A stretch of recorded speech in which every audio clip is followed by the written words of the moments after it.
ಯಾಕಿನ್ನ ಕಾಂಗ್ರೆಸ್ ಕಥೆಯಾಯಿತು, ಬಿಜೆಪಿಯ ಕಥೆಯಾಯಿತು. ಈಗ ಜೆಡಿಎಸ್ನ ಕತೆ.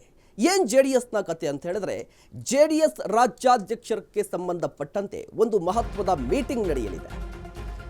ಜೆಡಿಎಸ್ ರಾಜ್ಯಾಧ್ಯಕ್ಷರಾಗಿ ನಿಖಿಲ್ ಕುಮಾರಸ್ವಾಮಿ ಪಟ್ಟಾಭಿಷೇಕಕ್ಕೆ ಸಿದ್ಧತೆ ನಡೀತಾ ಇದೆಯಂತೆ.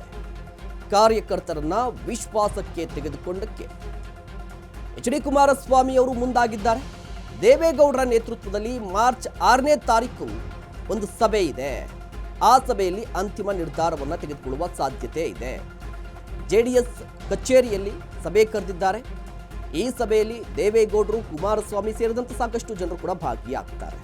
ಈ ಹಿಂದೆ ದೇವೇಗೌಡರು ಒಂದು ಸುಳಿವನ್ನು ಕೊಟ್ಟಿದ್ರು ನಿಖಿಲ್ ನೆಕ್ಸ್ಟ್ ರಾಜ್ಯಾಧ್ಯಕ್ಷರು ಅಂತ ಹೇಳಿ. ಅದೇ ರೀತಿಯಾಗಿ ಕುಮಾರಸ್ವಾಮಿ ಅವರು ಕೂಡ ಒಂದು ಸುಳಿವನ್ನು ಕೊಟ್ಟಿದ್ರು. ಈ ಹಿಂದೆ ನಿಖಿಲ್ ಕುಮಾರಸ್ವಾಮಿನೇ ರಾಜ್ಯಾಧ್ಯಕ್ಷರಾಗ್ತಾರೆ ಅಂತ ಹೇಳಿ.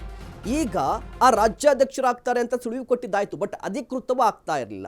ಇದರ ನಡುವೆ ಸಂಕ್ರಾಂತಿಯ ಬಳಿಕ ರಾಜ್ಯದಾದ್ಯಂತ ನಿಖಿಲ್ ಕುಮಾರಸ್ವಾಮಿ ಅವರು ಒಂದು ರೀತಿಯಾಗಿ ಸಂಘಟನೆಗಾಗಿ ಹೋರಾಟವನ್ನು ಮಾಡ್ತಾರೆ, ಪರ್ಯಟನೆಯನ್ನು ಮಾಡ್ತಾರೆ ಅಂತ ಒಂದು ಮಾತು ಕೇಳಿ ಬರ್ತಾ ಇತ್ತು. ಬಟ್ ನಿಖಿಲ್ ಕುಮಾರಸ್ವಾಮಿ ಅವರು ಯಾಕೆ ಮಾಡ್ತಾರೆ ಅಂತ ಹೇಳಿದ್ರೆ, ಅವರನ್ನು ರಾಜ್ಯಾಧ್ಯಕ್ಷರನ್ನಾಗಿ ಮಾಡಲಾಗುತ್ತೆ ಅನ್ನುವ ವಿಚಾರ ಸಾಕಷ್ಟು ದಿನಗಳಿಂದ ಕೇಳಿ ಬರ್ತಾ ಇದೆ. ಬಟ್ ಈಗ ಟೈಮ್ ಕೂಡ ಬರ್ತಾ ಇರುವಂಥದ್ದು ಯಾವ ರೀತಿ ಅಂತ ಹೇಳಿದ್ರೆ, ಮೊದಲನೇದಾಗಿ ಕಾರ್ಯಕರ್ತರ ವಿಶ್ವಾಸಕ್ಕೆ ಮುಂದಾಗಿರುವಂಥದ್ದು. ಮಾರ್ಚ್ 6ನೇ ತಾರೀಕು ಈ ಎಲ್ಲ ಸುದ್ದಿಗೇನಿದೆಯಲ್ವಾ, ನಿಖಿಲ್ ಕುಮಾರಸ್ವಾಮಿ ಅವರೇ ರಾಜ್ಯಾಧ್ಯಕ್ಷರಾಗ್ತಾರೆ ಅನ್ನೋದು ಮಾರ್ಚ್ 6ನೇ ತಾರೀಕು ಫೈನಲ್ ಆಗುವ ಸಾಧ್ಯತೆ ಇದೆ.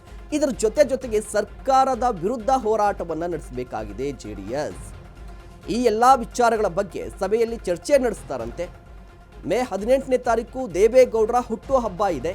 ಹೀಗಾಗಿ ಸಮಾವೇಶಕ್ಕೂ ಕೂಡ ಸಿದ್ಧತೆಯನ್ನು ಮಾಡಿಕೊಂಡಿದ್ದಾರಂತೆ. ಹಾಸನ ಅಥವಾ ಮೈಸೂರಲ್ಲಿ ಸಮಾವೇಶವನ್ನು ಮಾಡಲಿಕ್ಕೆ ನಿರ್ಧಾರವನ್ನು ತೆಗೆದುಕೊಳ್ಳಲಾಗಿದೆ. ಆದರೆ ಕಾರಣಾಂತರಗಳಿಂದ ಕಳೆದ ಸಮಾವೇಶಗಳನ್ನು ರದ್ದು ಮಾಡಿದ್ರು. ಈಗ ಮತ್ತೆ ಸಮಾವೇಶವನ್ನು ಮಾಡಲಿಕ್ಕೆ ಸಿದ್ಧತೆಯನ್ನು ನಡೆಸಿದ್ದಾರಂತೆ ನಾಯಕರು.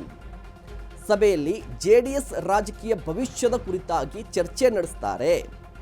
ಸರ್ಕಾರದ ವಿರುದ್ಧ ಯಾವ ರೀತಿಯಾಗಿ ಹೋರಾಟವನ್ನು ನಡೆಸಬೇಕು ನೋಡಿ. ಒಂದು, ಈ ಮಾರ್ಚ್ 6ನೇ ತಾರೀಕು ಇದೆಯಲ್ವಾ, ಈ ಸಭೆ 3 ವಿಚಾರಕ್ಕೆ ಕುತೂಹಲ ಮಹತ್ವವನ್ನು ಪಡೆದುಕೊಳ್ಳುತ್ತೆ.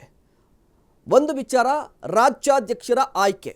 ನಿಖಿಲ್ ಕುಮಾರಸ್ವಾಮಿಯವರೇ ಆಯ್ಕೆ ಆಗ್ತಾರಾ? ಒಂದು ವೇಳೆ ಏನಾದರೂ ನಿಖಿಲ್ ಕುಮಾರಸ್ವಾಮಿಯವರೇ ರಾಜ್ಯಾಧ್ಯಕ್ಷರಾದರೆ ಪಕ್ಷದಲ್ಲಿರುವಂಥ ಸೀನಿಯರ್ ಲೀಡರ್ಗಳ ಕತೆ ಏನು?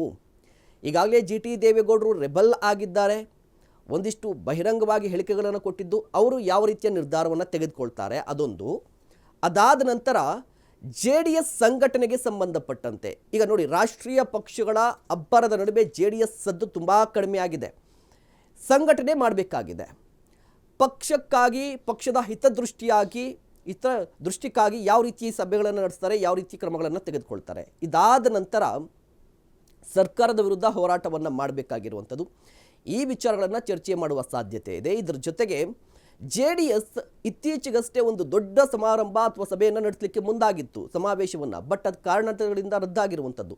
ಈಗ ಎಚ್ ಡಿ ದೇವೇಗೌಡರ ಹುಟ್ಟುಹಬ್ಬದ ಪ್ರಯುಕ್ತವಾಗಿ ಮೈಸೂರಲ್ಲಿ ಅಥವಾ ಹಾಸನದಲ್ಲಿ ಸಭೆ ನಡೆಸುವ ಸಾಧ್ಯತೆಗಳು ದಟ್ಟವಾಗಿ ಕಾಣಿಸ್ತಾ ಇದೆ.